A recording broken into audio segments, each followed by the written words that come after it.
Okay, this is a video I'm making on information of just some tips I learned while I was in the hospital and things to do before you go in, things to do at home so your home is ready for you. Um, and I found some of these out, not until I got home and realized, oh, I should have done that. Um, So let's see.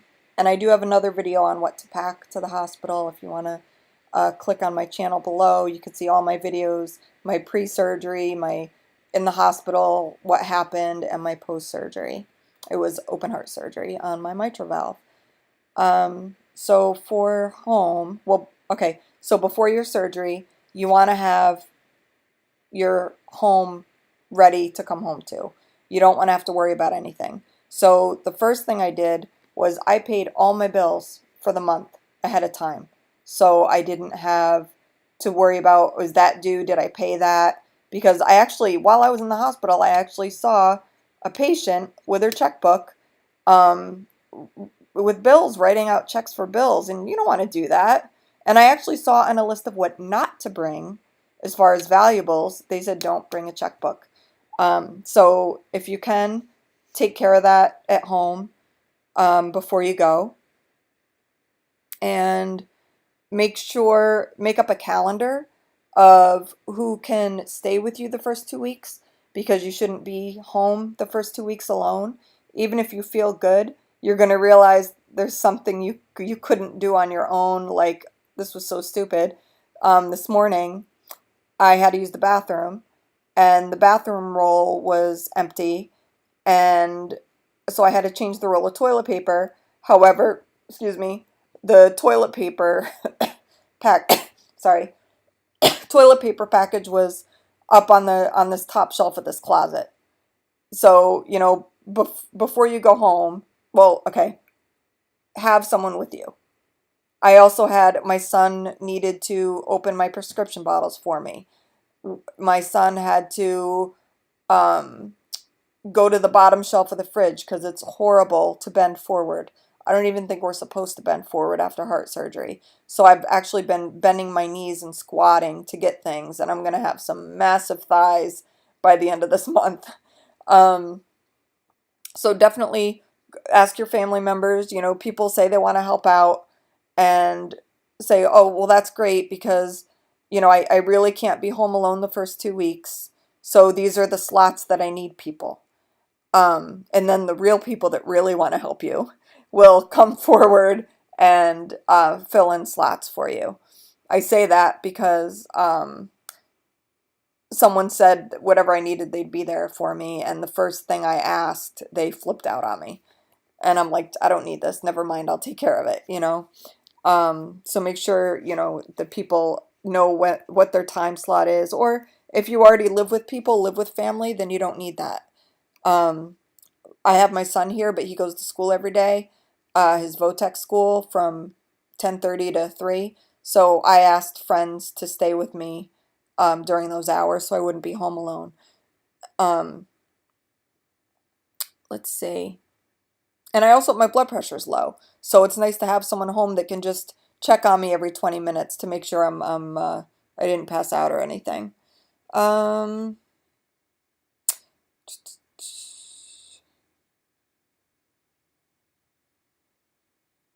sorry, dead air here. Um, Oh, set up an instant reply for your email. I wasn't able to do this because Hotmail wouldn't let me verify my account and I had issues, so I was a little upset about that because it's something I needed to do because I own my own business, so I definitely wanted to do an auto reply and I couldn't get it to work. So I ended up having someone send auto replies for me, copy paste and send auto replies. Um, Surgery blogs for family members to be updated together or group text messages. There are some surgery sites. I don't know if I can't put outside links on YouTube, but if you search for some heart valve surgery, sites. Or,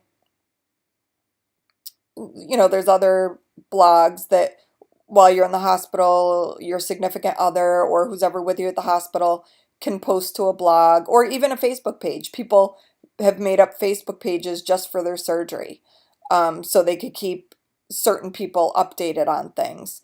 Um, I use the group text messages.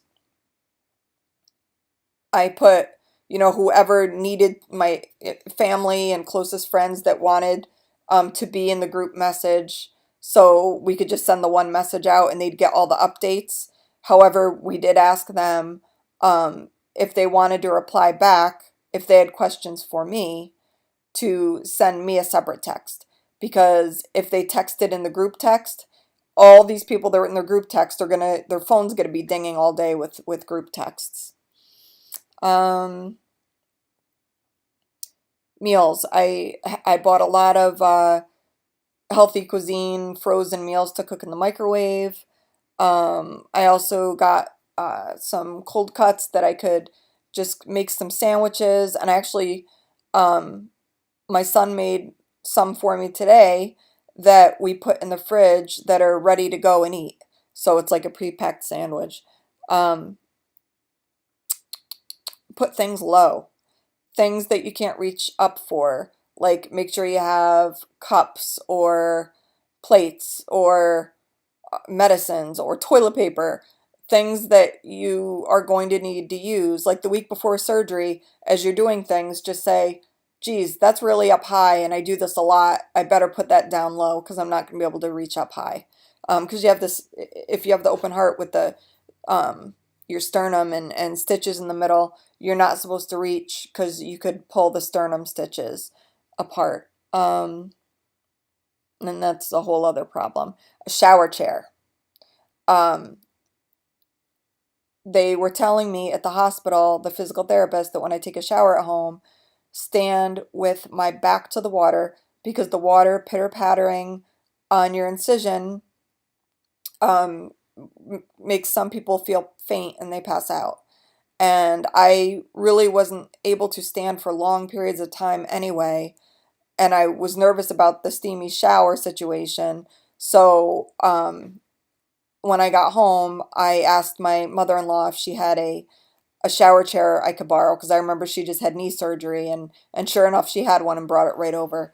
I have a tiny tub, so it didn't fit in perfectly, but it worked good enough. It wasn't going to slip or anything. And it was really relaxing to just sit because you're not going to sit in the tub because you can't push your body up. You're not supposed to push, pull, or lift over 5 pounds for the first 3 weeks.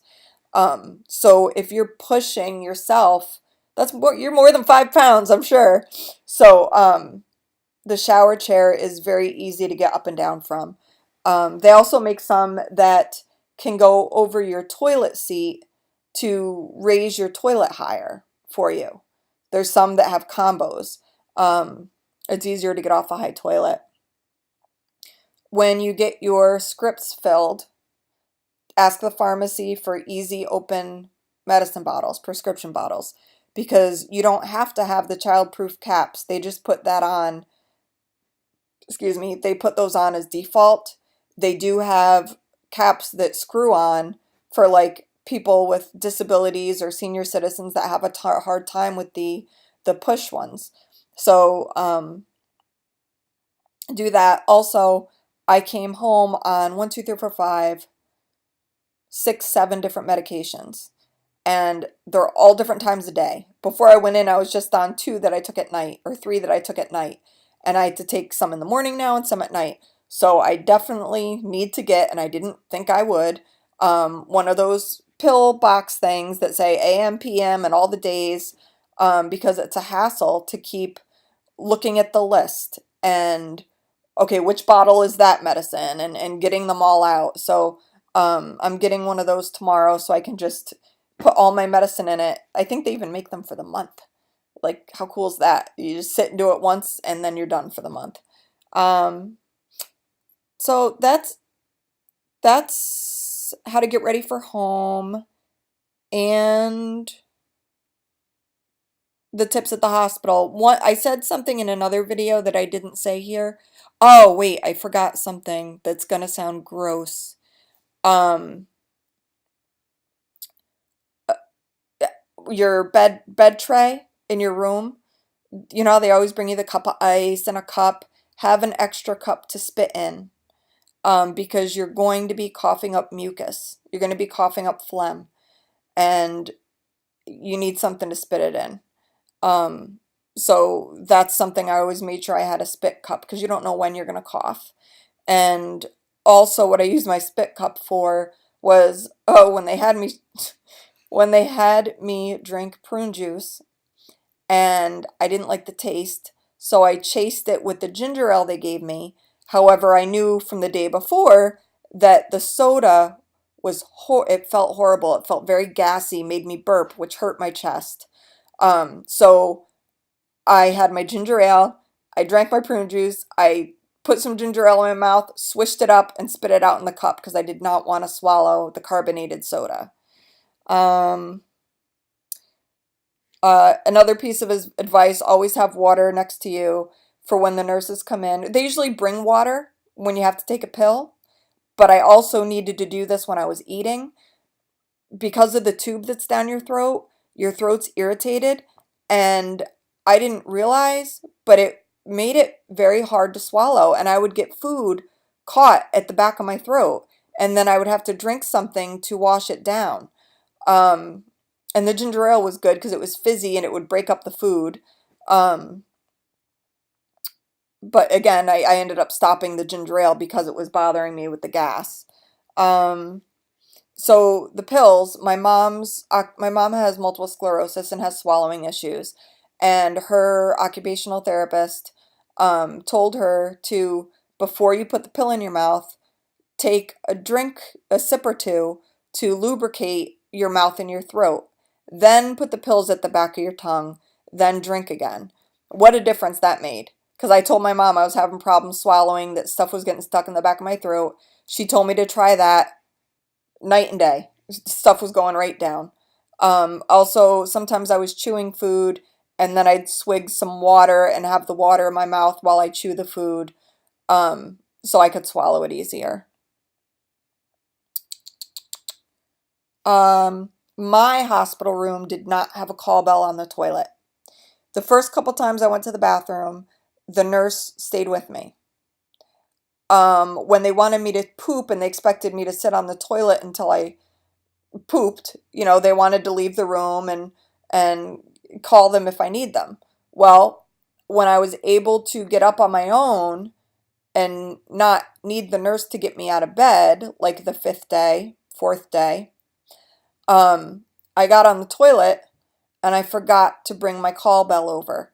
Any other hospital I've been to has a pull chain call bell at the toilet. This one didn't.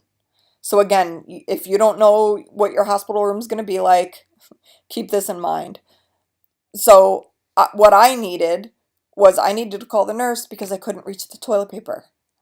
Um, so I ended up, there were paper towels I used that I ended up throwing in the garbage, but I learned my lesson, and um, to make sure I have everything I need before I get on the toilet. But also, if you don't feel good about being in the room alone, because what if you pass out? Then you can't pull the call bell, and there should be no problem with a nurse or a nurse's aide if you say, I'm uncomfortable being on the toilet alone. Could you stay in the room with me? They should be able to do that. I can't see why they wouldn't do that. Or maybe they don't have the time or the staff, and then in which case they might throw you on a bedpan instead. And it's so hard to go on a bedpan.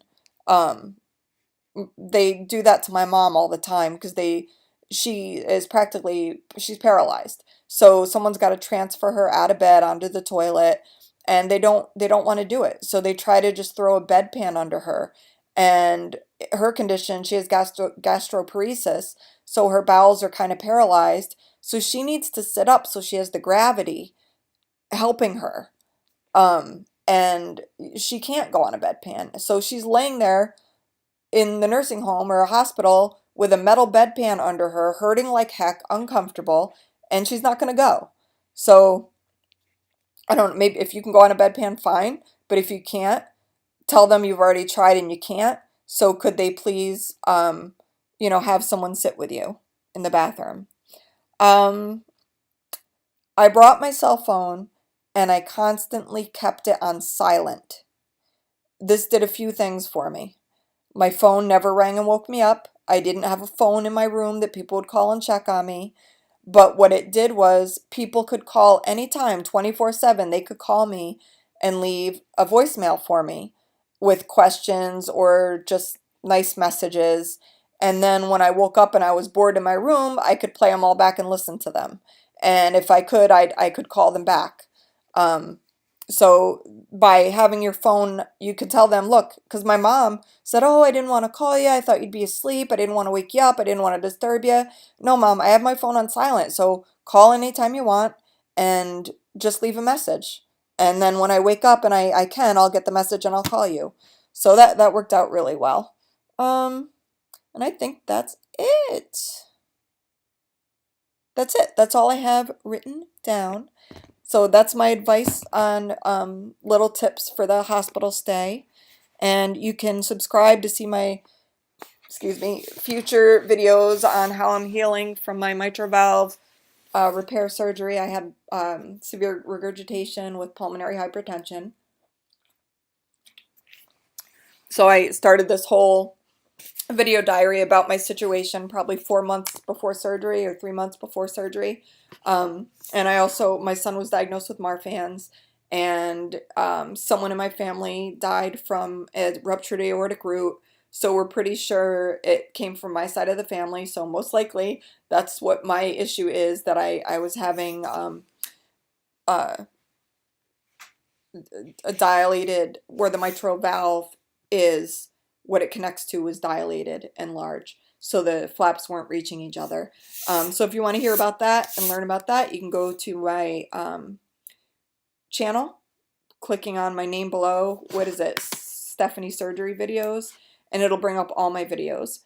So you can watch whichever ones you want. If you have any questions for me, you can write them in the comments. I'm very open and honest, and I will answer anything I can. I'm glad to help people out. I know a lot of videos on here helped me. So I'm glad I can help. So ask me anything you want to ask. Thanks for watching.